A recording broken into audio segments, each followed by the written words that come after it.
আসসালামু আলাইকুম বন্ধুরা। বিডি কিচেন বাই ফারহানায় আপনাদের স্বাগতম। আমি সাথে আছি ফারহানা। আপনারা কেমন আছেন? আশা রাখছি আপনারা ভালো আছেন। আজ আমি আপনাদের মাঝে একটা নতুন রেসিপি নিয়ে হাজির হয়েছি। আমার এই রেসিপির নামটা হচ্ছে খাইসা। খাইসা তৈরি করতে যে উপকরণগুলো লাগছে সেগুলো আমি এখানে আপনাদেরকে দেখিয়ে দিচ্ছি। আমি এখানে কিছু ছুরি শুটকি নিয়েছিলাম। এই ছুরি শুটকিটাকে আমি হালকা গরম পানিতে ভিজিয়ে বেশ কিছুক্ষণ রেখে এটাকে পরিষ্কার করে রেখেছি আমি এখানে। এখানে কিছু পেঁয়াজ কুচি নিয়ে নিয়েছি। এখানে আমি আদা কুচি নিয়ে নিয়েছি। এখানে আমি দুটো টমেটোকে কেটে রেখেছি। কিছু কাঁচামরিচ রেখেছি। কিছু এখানে ধনেপাতা কুচি আছে। এখানে আছে শুকনো মরিচের গুঁড়ো, লবণ, হলুদ আর যে উপকরণটার সাথে সংমিশ্রণ সেটা হচ্ছে সিমের বিচি। এই সিমের বিচিটাকে চট্টগ্রামের ভাষায় এটাকে পরশ সিমের বিচি বলা হয়। পরশ আসলে তাদের আঞ্চলিক ভাষা। তো আসলে আমি এত কিছু জেনেছি আমার কিছু কলিগ আছে যারা চট্টগ্রামের বাসিন্দা। তো চট্টগ্রামের এটা খুবই একটা জনপ্রিয় খাবার। আর আমার এই উপকরণ দুটো, এই পরশ সিমের বিচি আর এই ছুরি শুটকিটা বাংলাদেশ থেকে এসেছে। এটা আমার এক ভাইয়া আমাকে গিফট করেছে সে। খাইসা তৈরি করতে খুব একটা বেশি উপকরণ লাগে না। এখানে শুধুমাত্র পেঁয়াজ কুচি, আদা কুচি, লবণ, মরিচের গুঁড়ো, হলুদ, কাঁচামরিচ কয়েকটা লাগে আর এর সাথে ধনেপাতা লাগছে। যেমন অন্যান্য মশলাগুলো এখানে না দিলেও চলে। তো চলুন দেখা যাক কিভাবে খাইসা তৈরি করছি।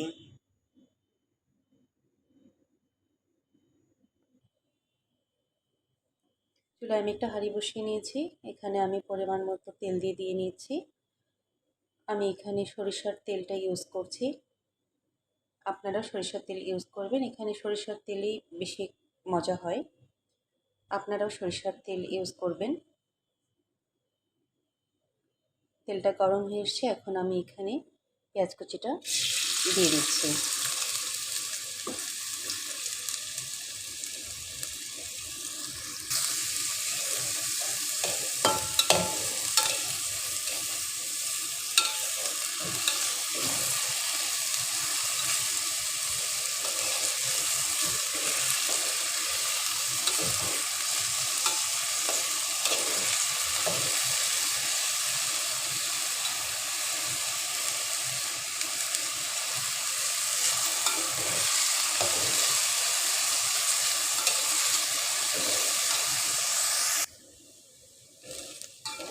আমার পেঁয়াজটা কিছুটা হয়ে এসছে।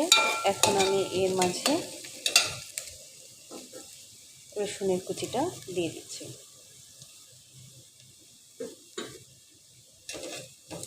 রসুনের কুচি, পেঁয়াজ একসাথে ভালোভাবে এটাকে বেরেস্তার মতো করে নিতে হবে।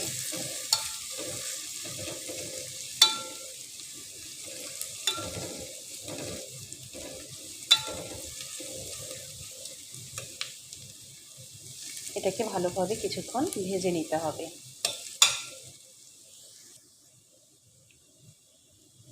পেঁয়াজটা আমার বেরেস্তার মতো হয়ে গেছে। এই পর্যায়ে এসে আমি মশলাগুলো সব একসাথে এর মাঝে দিয়ে দেব। সামান্য একটু পানি আমি দিয়ে দিচ্ছি।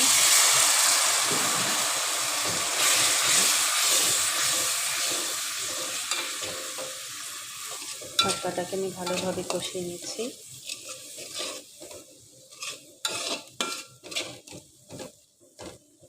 আপনারা হয়তো দেখে বুঝতে পাচ্ছেন এখানে লাল মরিচটা অনেক বেশি রং এসছে লাল মরিচের। আসলে এখানে মরিচের পরিমাণটা একটু বেশি হলেই ভালো লাগে। তবে এই মরিচে খুব একটা বেশি ঝাল নেই, এটা শুধুমাত্র কালারটাই আসবে। পরে আমি এর সাথে কাঁচামরিচ অ্যাড করে দিব। তো দেখেন মশলাটা কি সুন্দর আমার গ্রেভি হয়ে এসছে।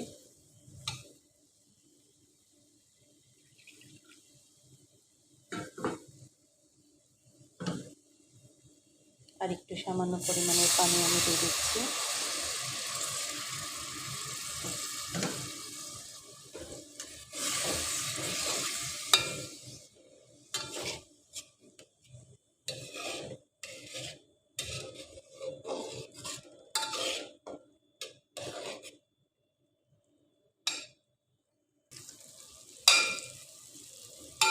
দেখতে পাচ্ছেন খুব সুন্দর মশলাটা আমার কষানো হয়ে গেছে।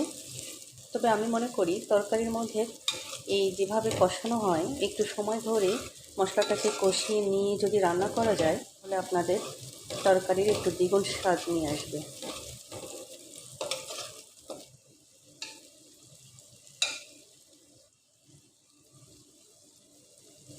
এই পর্যায়ে আমার কেটে রাখা দুটো টমেটোর মধ্যে একটি টমেটো আমি দিয়ে দিচ্ছি, আর একটা টমেটো আমি রেখে দিয়েছি, ওটা আমি একদম শেষে ইউজ করব। দুটো টমেটোর মধ্যে একটা টমেটো আমি এখানে দিয়ে দিয়েছি, তার মাঝে আমি এটাকে সিদ্ধ করে নিব পানি ছাড়া। চুলার আঁচটা এখন আমি একটু কমিয়ে দিব।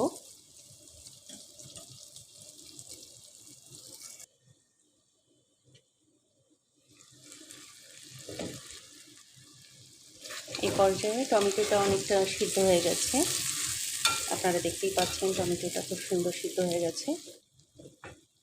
আমি এখন এখানে শুটকিটা ঢেলে দিব।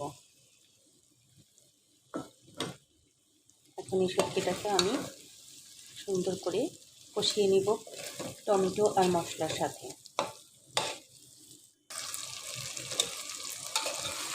খুবই সুন্দর একটা সরি শুটকির ফ্লেভার এসছে। যারা আসলে শুটকি পছন্দ করে শুধুমাত্র তাদেরই ভালো লাগবে, যারা শুটকি পছন্দ করেন না তাদের খুব একটা ভালো লাগবে কিনা আমি জানি না, তবে আমার অনেক ভালো লাগে। আর এই ছুরি শুটকির ঘ্রাণটা অনেক সুন্দর এসছে, হয়তো আপনারা দেখলেই বুঝতে পারছেন এর কালার, ভুনানোটা অনেক সুন্দরভাবে হয়েছে।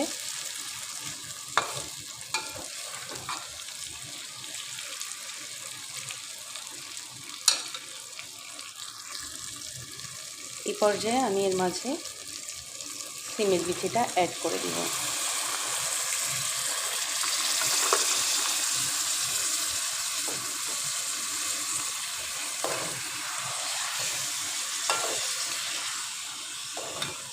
সিমের বিচিটার সাথে ছুরি শুটকি, টমেটো, মশলা সব একসাথে সুন্দরভাবে এটাকে মাখিয়ে নিতে হবে।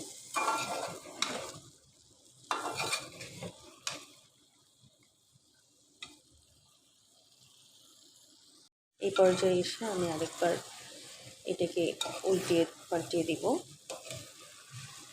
তো আমি এখানে আমার আগে থেকেই গরম করে রাখা পানি ছিল, সেটা কিছুটা দিয়ে দিব।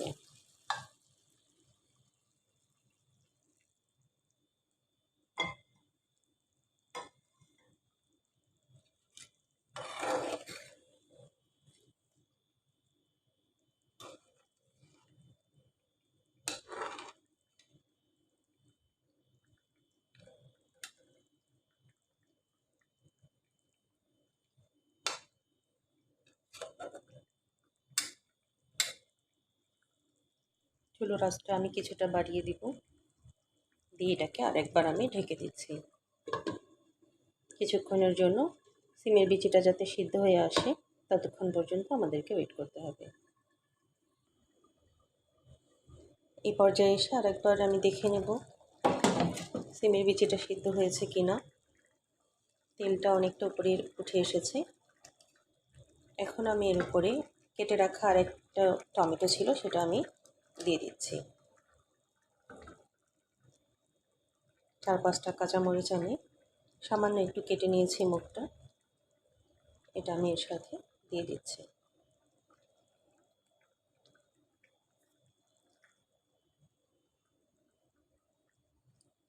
এরপরে সাথে অ্যাড করে দিচ্ছি ধনেপাতা, ধনেপাতার কুচি দিয়ে দিচ্ছি। এতে স্বাদ আরও অনেক বেশি সুন্দর হবে। কেউ চাইলে ধনেপাতা দিতে পারেন, তবে আমার ভালো লাগে ধনেপাতার তরকারি, সো আমি এটার সাথে অ্যাড করে দিয়েছি। এরপর আবার কিছুক্ষণের জন্য আমি এটাকে ঢেকে দিব।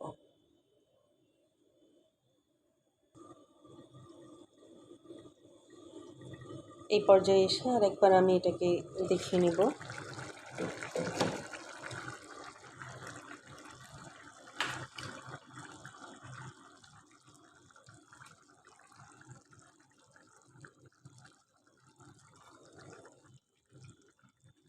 এই হলো আজকের আমার রেসিপি, ছুরি মাছের শুটকি দিয়ে সিমের বিচি, যেটাকে খাইসা বলা হয়, সাথে টমেটো। দেখেন কত সুন্দর লাগছে দেখতে, মনে হচ্ছে টেস্টটাও ভালো হবে, আশা রাখছি। এই আমার তৈরি হয়ে গেছে চট্টগ্রামের ঐতিহ্যবাহী খাবার খাইসা। তো বন্ধুরা, এই হলো আমার আজকের রেসিপি খাইসা। এটি আমার হয়ে গেছে খাইসা বানানো। দেখেন কত সুন্দর একটা কালার এসছে, তেলটা উপরে উঠে গেছে। আশা করছি এর স্বাদটাও খুব টেস্টি হবে। তো আমি এটাকে নামিয়ে এখন সার্ভ করে নেব। তো বন্ধুরা, দেখতে পাচ্ছেন আমার এখানে রেডি হয়ে গেছে খাইসা। আমি এখানে এক বাটিতে ঢেলে নিয়েছি। আর বন্ধুরা, এই ছিল আজকের রেসিপি। আজকের রেসিপি খাইসা আপনাদের কেমন লেগেছে অবশ্যই আমাকে লাইক কমেন্টস করে জানাবেন। আশা রাখছি আপনাদের ভালো লাগবে এবং দোয়া রাখবেন আমার জন্য আবারও নতুন কোনো কিছু আপনাদের সামনে উপস্থাপন করতে পারি, নতুন কোনো রেসিপি নিয়ে। নেক্সটে আবার দেখা হচ্ছে। ভালো থাকবেন, সুস্থ থাকবেন। আল্লাহ হাফেজ।